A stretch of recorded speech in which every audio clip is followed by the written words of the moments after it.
I'm Harry Weldy. I broke my back a little over 2 weeks ago.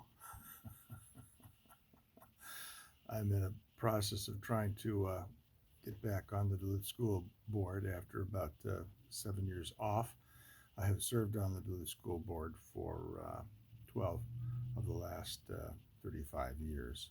I think I was a very good school board member. And so this short video may seem to run far afoul of school boards, which are generally considered nonpartisan races. But my particular concern is the destruction of American democracy that has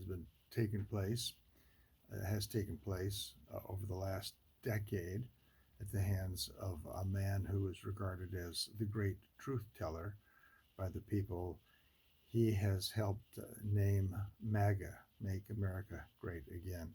But you cannot make America great again built upon lies. And so this may or may not be an instance of my truth telling, but I think it comes very close to the truth. And I'll show you where you can find it if you choose to look for it. I have a website called Lincoln Democrat. It's about 19 years old.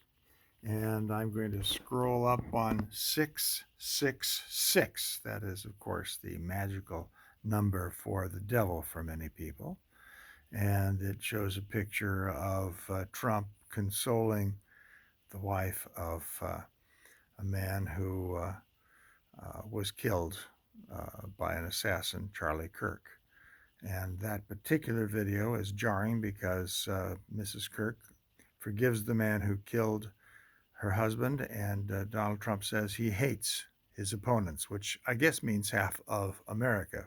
For instance, all of the blue states that he is depriving funding for, even though they provide the bulk of the money for the entire United States. And you can see bits and pieces of things that I have put on this from my 10-year war on the lies of Donald Trump. And I'm going to read this little portion here. And if you get to the page 666, you will see that you can find where this little passage that I am about to read comes from. I am now subscribed to something called Substack.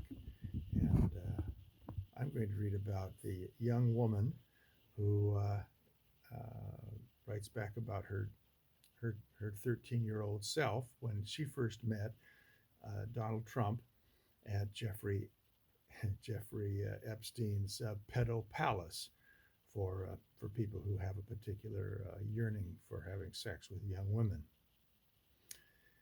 Here's Katie on her final encounter with Trump at Epstein Mansion, where she alleges he was tied to bed for an orchestrated rape fantasy. It was a rape fantasy for him, but I wasn't playing, as she put it. Trump ripped off my clothes, and he started to basically have sex with me. And I was screaming. I'd never had sex before. It was my first time. And Epstein's handler, Tiffany, was yelling at him too. She was saying, I was a virgin. And he told us to just shut the fuck up, and just basically took my virginity while I was crying and telling him to stop and basically begging for him to just stop. Afterward, I was crying, and Tiffany was consoling me, and she was apologizing. She told me that she would never put me in that situation again. But he comes over mad because I was crying, and he says that I should be thankful that someone like Donald Trump took my virginity. Well, he didn't say he took my virginity. He said, I should be glad that someone like Donald Trump popped my cherry and not some pimply little 14-year-old. And I was like, what if I get pregnant? Not even talking to him. I didn't want to talk to him. I was talking to Tiffany, and he said, well, then you'll get an abortion, bitch. Now, is that true? I don't know. But it's not amazing to me. It doesn't surprise me that a man who has always distracted people from his weaknesses and his lapses by starting forest fires and shooting napalm elsewhere so that everybody notices that instead, would not want us to be looking at the Epstein files right now. And I can't verify that anything that I just read that was attributed to this young woman is true.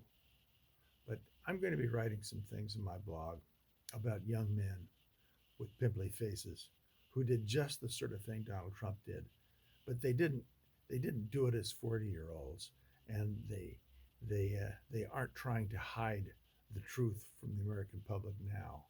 So much for this truth teller, as far as I'm concerned. And some of them will even relate to the Duluth School Board and just life in general, because life is messy, and that's one of the things that I'm pretty good at picking apart when I get elected to the school board. I hope to be able to do that for the sake of our children. People like Katie who might fall under the clutches of a man like she describes in this little piece.